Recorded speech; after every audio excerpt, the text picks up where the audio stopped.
Greetings and salutations, my friends across the wide and wonderful internet. Michael Shibley with you here with Smokey, at least to start with, as we talk about what happened with Tennessee's loss to the Pittsburgh Panthers, 41-34. I've got the stats over here just so I don't have to go crazy trying to remember all of them. But I know, Smokey, you and I at least had a better time in this loss. We weren't bored. That was one of the big things where, and I've said this a while, is at least with Josh Heupel, these games are most likely not going to be boring like so many of the games were last year. But Smokey's going to go. I can't hold him the entire time doing this, so I'm just going to put him down. He'll be fine down there. Unlike that cat at the Miami Appalachian State game where they had to save him. Check videos for that. Holy crap, that was amazing. Anyway, let's go back to what happened with Tennessee and Pitt. This was one of those barometer games I'd been saying since the start of the season that if Tennessee were to win this game, they had a really good shot of getting to a bowl game, maybe even winning 7 or 8 games. But they didn't do that. They lost this one, and now you're going to have to see where you're going to get some of these other wins. You've got Tennessee Tech, of course, coming up next week, and then you've got Vanderbilt and South Carolina. Those are a couple of wins. You got the South Alabama game or UAB, one of the other non-conference games. One of those. Where are you going to get that 6th one? That's going to be the big test. And Tennessee, again, should have won this game. That's the bottom line. Tennessee should have won this game. They didn't. General Neyland's #1 game maxim. The team that makes the fewest mistakes will win. Tennessee did not do that. They had 3 turnovers, and they had, look at all the stats, they had 13 penalties for 134 yards. It's the most penalties Tennessee's had since, I think, 2000. So it had been a while. And really, Tennessee had a pretty clean game against Bowling Green last week. And from what I've heard from people who have watched fall camp and everything, Tennessee seemed to not have a lot of these problems. But that just killed them. And Tennessee had so many opportunities in this game to just win it and even run away with it at certain points. They started off great. You had the blocked punt to start the game, and then a play later, you get a touchdown. You can't really start a game much better than that.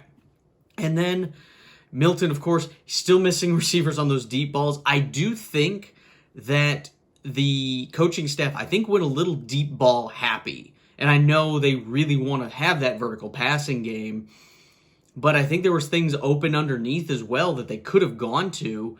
And Tennessee just self-destructed too.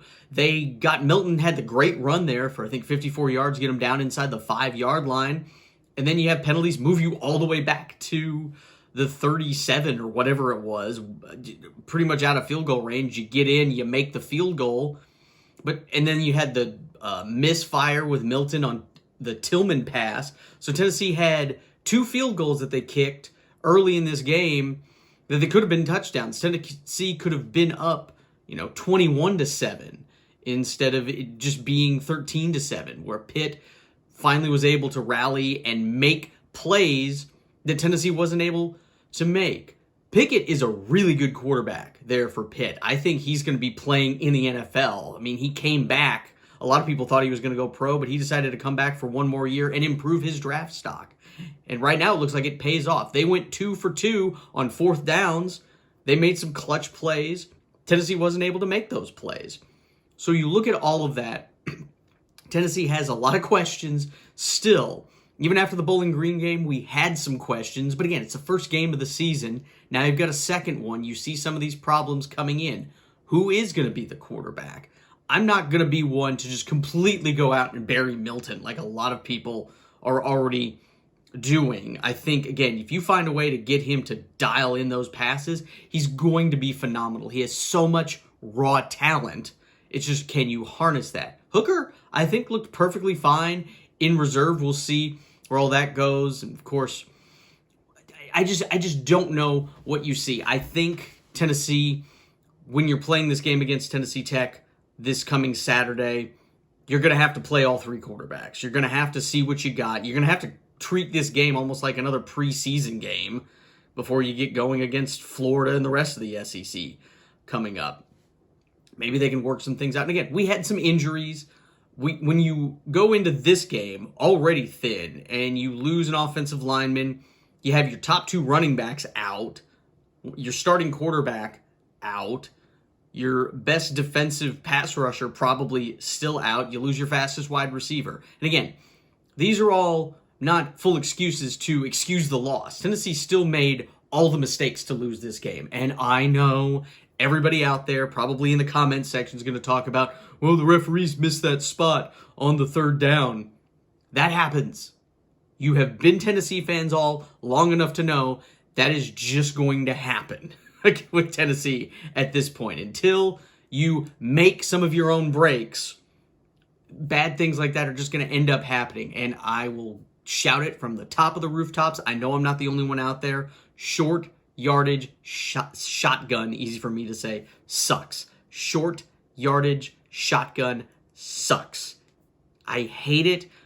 I just don't understand why you need to do that, especially when you've got a true freshman running back who doesn't have a lot of experience in these situations. Why not sneak it there? That's all you needed. You didn't need to have all the... It was just bad. I think that was a bad coaching decision. But again, the effort plays that some of these guys made, a lot of the personal foul penalties were just ridiculous. So again, bottom line, Tennessee really should have won this game, and they didn't. And now they've got another uphill climb trying to get to a bowl game. Hopefully they can turn things around with this Tennessee Tech game, get some good feelings back, and then move in to the SEC schedule. The season is still early, still got a new coaching staff. Again, so many of our best players that we had all transferred out. So, again, temper your expectations a tad, everybody, but don't also just bury everybody immediately. We are 2 games into this staff. Let's see where it all goes a little bit. I'm a loyal Vols fan. I'm going to stick with them no matter what. But, of course, we're all right to critique them as well. I want to know what you guys think, of course. Leave it in the comment section below. And, of course, subscribe to the channel. We're going to post videos all the time. And, of course, we are also streaming with Mrs. Shibbles, my lovely wife, over on Twitch, also under Shibbles and Bits. So check that out as well. But until next time, I love you guys. Too sweet. Go Vols. Adios.